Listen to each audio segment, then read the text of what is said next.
So, Leonie, can you tell me a little bit about Fridays for Future and where you are now with it, what sort of structure it takes and where it's developing? And Yeah, so Fridays for Future is a movement all over the world, and we are striking every Friday for the climate crisis, that the world leaders have to act and that they meet the Paris Agreement targets. And therefore we strike every Friday to get the pressure from the streets into the governments. Yeah, we are organized country-wise, and then we gather all our success, all the problems, also internationally. That because the climate crisis is a global problem and we cannot solve it just in the countries, so we need to communicate. okay, so I've seen a list of contacts you've got in internationally, and how does that relate to various expertises? Do you all have a general knowledge, or do different people specialize in different things? We have at the COP right now, we have people from 41 countries here, and of course they have all different expertise. There are also indigenous people that can tell about their experience and their suffering from the climate crisis every day. And then it's, for example, me, I'm studying the environmental and energy stuff, so I can talk a little bit more about this. So we are specialized in different ways. Okay, and you mentioned indigenous people and the suffering. Now, is it quite obvious to you that in the West we tend to think of 2050, 2100 when we talk about climate change, but when you're talking to indigenous people, it's been now and yesterday for quite some time?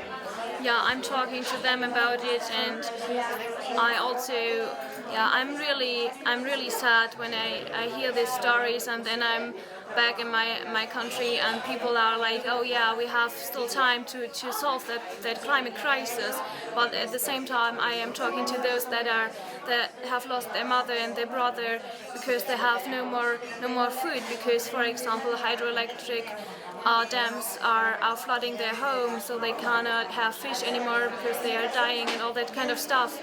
And this is really, sometimes I feel a little bit desperate about this.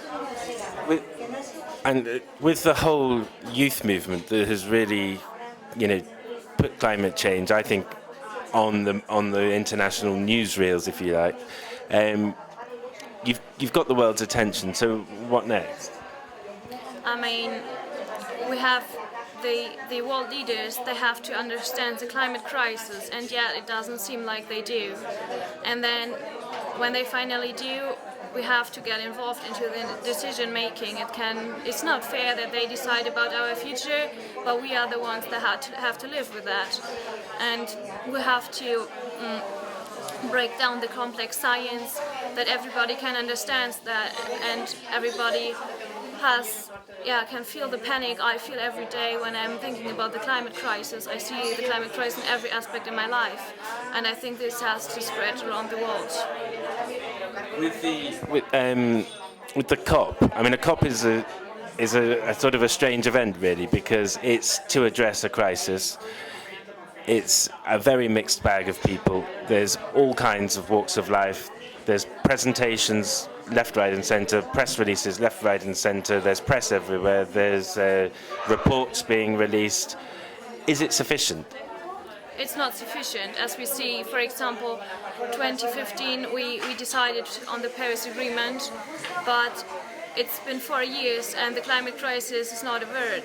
We need to really take this serious and to act, and not just talking about it and agree on things. We have to really change, and we need an action plan that is controlled every year, and that really is strict climate policy. How do you see Fridays for Future evolving? Because it seems that the young people have to get more active. They're pretty active as it is, but they have to get more active and actually make the demands that they Yeah, here at COP we have the chance to talk to those from, for example, Chile right now, or from Hong Kong, or from all the countries where there's much protest on the street. And when I have the chance to talk with them, give them power to really keep on fighting. And this is so important because otherwise they lose their power, because they get so much, so many critical views from their countries, but what they are doing is correct, and by that we grow and evolve and get stronger every day. So are you seeing a sort of solidarity around the world from the youth movement?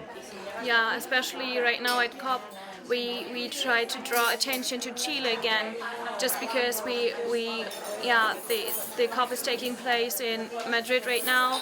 The problems are not solved there yet, and we need to really focus on those things and not partying here like the people did yesterday night. We need to really work the whole night to get a fair world, and this is what we are trying to achieve here. Okay.